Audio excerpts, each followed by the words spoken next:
Secrets of a Married Couple, Bud and Maggie Remick. Bud killed a guy, went to jail, then got out.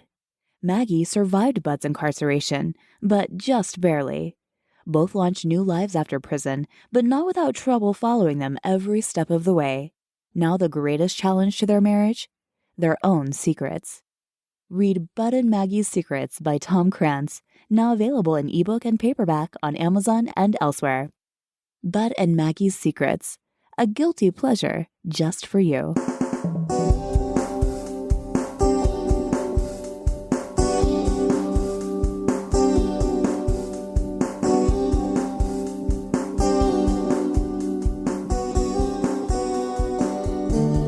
Hi there, and welcome back to the Independent Author Podcast. I'm Tom Krantz. Thanks again for downloading my episodes and paying us a listen.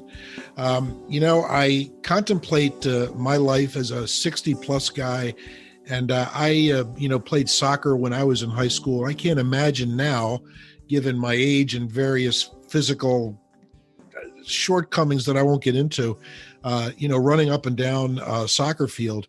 But this brings me to my guest today, who is in his early 60s, and he's running up and down basketball courts all around the world in a kind of a sports phenomenon that I didn't even know existed. Welcome to Jim Sweeney, who wrote a book entitled Old School Hoops, which we're going to talk about in a minute or two about how to get it and where he wrote it. And Jim, thanks, first of all, for being here. Tom, thanks for having me. I'm excited to be a guest on your show today. And let me put a disclaimer in there. Yes, I am running up and down the court, full court in competitive basketball games, but I need to add the word in capital letters slowly. I'm still doing it. Well, slowly. That's all right. No, I'm not putting a stopwatch on you. So, I think that's really cool. So as I found out in reading Jim's bio here, there's this whole worldwide network of guys, I guess it's men only, but pretty much at this point, right, Jim? Well, it's actually 65% men, 35% women. Okay, I completely take that back then. But basically, we're talking about, men and women in their 60s and above, and by above, I mean really above, who play in this international network of basketball teams. And talk a little bit about how that's organized. I didn't even know there was, I guess I want to call it a league, but it's really not a league, right? It's an international federation, sports federation. The acronym for the organization is called FIMBA, F-I-M-B-A, which stands for Federation International Masters Basketball. Similar to FIBA, which is the global governing body for Federation International Basketball. You put the M in there for Masters. That translates to senior or veteran or maxi or older or mature people. Gotcha. So I've been doing it as a volunteer for like the last 10 years. My title is Head of the United States. I'm one of 47 individual country reps that does it for free, does it for the love of the sport, does it because they like to meet people, they like to travel, experience different things in life. And we recruit American players, help organize USA teams to compete in FIMBA's global basketball tournaments. That's amazing. Since 2009, I have literally played in over 100 Masters basketball tournaments in more than 20 countries around the world. Wow. And so I assume that basketball was part of your earlier life too, as well, correct? Oh, yeah. As soon as I touched the ball at age 5, I fell in love with it, played in high school, played in college, played in overseas afterwards. And I don't golf. I don't play tennis. I don't fish. I play basketball competitively and slowly, but I'm still out there and I love the sport. I play 3 or 4 times a week. I love that. So what do you, other than playing basketball, do you do other things? Do you work out? What do you do to keep in shape? I guess playing basketball kind of answers. Well, today, because I'm not playing basketball, I already walk 5 miles at the crack of dawn. I get up at 5:30 every day. May take a second walk later. I do my series of push-ups and planks. I eat well. Fortunately, my wife and I, we kind of monitor our own diets. She's extremely fit, even though she's recuperating from a broken ankle at this point in time, but she's very fit. And I am extremely grateful at age 63. I feel like I'm fit, I'm healthy, and I enjoy life. That's awesome. And so how many people would you say are in this Masters, this kind of brotherhood / sisterhood? How many players are there total, and how many countries are represented? Well, I am one of 47 individual country reps in the FIMBA, which is the Federation of International Masters Basketball. And each country rep, I mean, they could have hundreds of people within their individual country that participate in the sport. In the United States, our USA Federation that would fall under the Global Federation is a little bit more loosely organized. There's 8 or 10 different men's Masters basketball tournaments a year. I'm going to play in Louisville in 3 weeks, where we'll get 400 or 500 guys. We'll play in Indianapolis in September, where there'll be 500 to 600 guys. And I may go on either 1 or 2 international excursions later this year, where the tournaments could have anywhere from 500 to 700 people that are playing. That's a huge deal. As I alluded to earlier, outside the United States, women play in a lot of these tournaments, and their ages are different than the men. They'll start at age 35 and go up to 55. The men's normally start at around 40, and they have gone up as high as 80, which is an incredible phenomenon and a great story. Our last world championship that we had in Espoo, Finland, which is right outside of Helsinki, they had 8 80-year-old teams. So all the men on each team were 80 or older. They played full court with a shot clock, 4 10-minute stop time quarters. They talked junk, they pushed, they shoved, they got some little extracurricular activities in. They enjoyed themselves in front of a packed house. The attendance in the gym was maxed out. They had a sign on the door, 2,500 people, a standing room only, to not just watch these guys, but to celebrate them. Because in the FIMBA organization, we have this motto, and it's add years to your life by adding life to your years. Continue playing basketball. So much like golf and tennis and swimming and cycling that people normally consider lifelong sports, basketball is now pretty much considered around the world as a lifelong sport, where if you keep yourself healthy, you don't have a lot of extra weight on, you don't drink and smoke excessively, and you remain relatively fit, you can continue playing basketball to a ripe old age. Yeah, that's, I think that a lot of us here in the U.S. forget how big basketball has become just in general around the world. So I guess it doesn't surprise me that, you know, Masters basketball is popular too. Do you think European or older men, specifically from other countries, are generally in better shape than U.S. than American men? Yes and no. And the reason why I'm ambivalent in answering your question is that some people come to these tournaments. Now, remember, the tournaments are a lot bigger than people would originally realize. Like in Italy, we had a tournament a few years ago. We had 367 teams from 51 countries. And I would say a third of the teams overall, the men and the women, would be excellent to outstanding, very competitive and want to vie for a medal and represent their country as admirably as they possibly can. Mm-hmm. The other third would be pretty good, you know, for their age, and they would be competitive, but maybe not necessarily elite.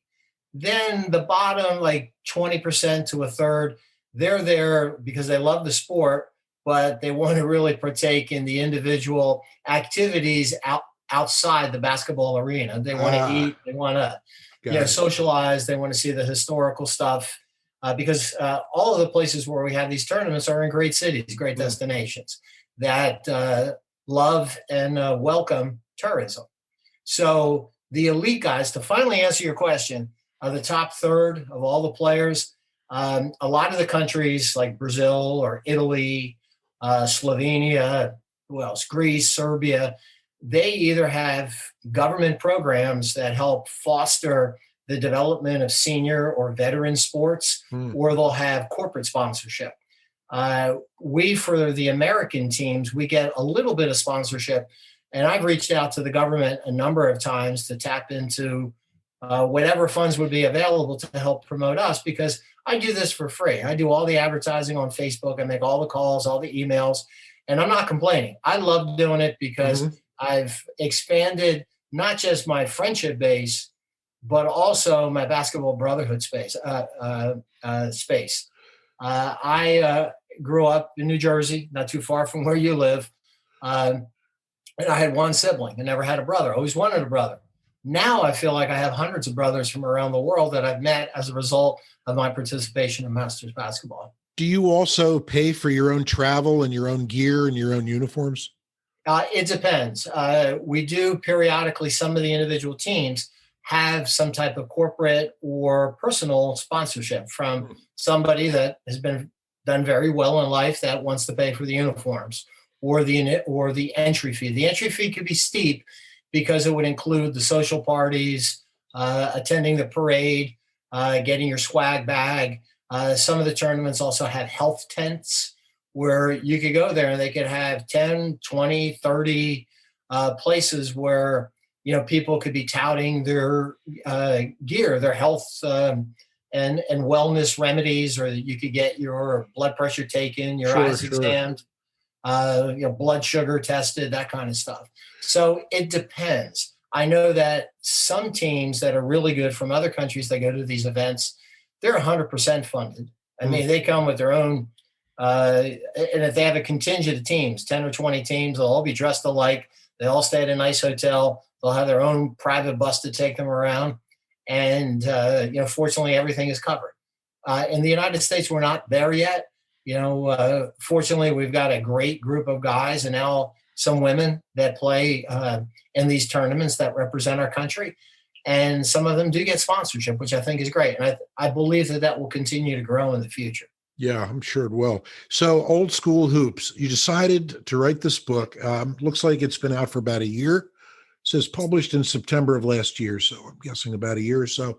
Yes. How long did it take? I can see that the raw materials for a book like this, are staggering when you, I guess, look at all the places you've been. I mean, I didn't read the whole book, but I looked at all the different people who you profile. You got some real characters in here. And there's of course your own story. How long did it take you to write this? And when did you start writing, and when did you kind of get the idea to do that? I've had the idea for a number of years, and it kind of came to fruition, thanks to COVID. I can't believe I'm saying thank you, COVID, but because all of the Masters basketball tournaments, life in general was just stopped. So over the past few years, people were saying, hey, Swing, you've been to so many of these tournaments, you should pen a book and tell people about some of your stories, because you could tell in the interview I'm not shy. I like to talk. I think I have a really good sense of humor. I'm a little bit of a wise guy. After all, I am from New Jersey originally, so I got that impish thing about me in New Jersey. And I just started and it went boom. It's like it happened, like literally overnight. Not that I wrote the thing in one day. It happened a lot more quickly than I actually thought it would. My wife of soon to be 40 years, she's a writer. She's been with me on most of my trips. So she served as my editor. Then we reached out, we got a publisher. The publisher, was on COVID lockdown. So she turned it around very, very quickly. And I'm ecstatic with the reception that I've received. Now, it's not a book for everybody. If you don't play basketball, if you don't like to travel, and maybe if you don't like some of the foods that I write about in the book, maybe it's not for you. But the people that have purchased it, the people that have said, hey, I love basketball, I never knew, like you at the beginning of the interview, said, I never knew that this league or this sport or this conglomeration of events for older athletes actually exists. It was an eye-opener. So one of my motivations was not only to tell my story about the great experiences I've had, but also to share about how you, if you're in your 60s, maybe in 70s, or if you're a young buck in your late 40s, and you say, I would like to get back into the sport, I'd like to travel, I'd like to meet some new people, hey, this book is for you, because it tells about the history of the sport. It tells about all the opportunities that are available out there. Because, come on, I played in over 20 countries. I'm 63 years old, and I started doing this only, 12 years ago.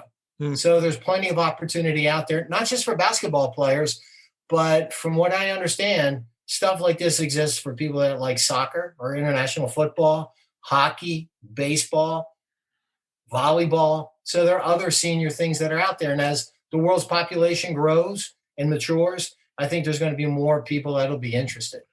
I totally agree. And I think that there's been more attention than ever paid to the senior population because, we baby boomers, we're going to become 20% of the population in another 10 years or so. And so I see more of this happening, and I see this growing for sure.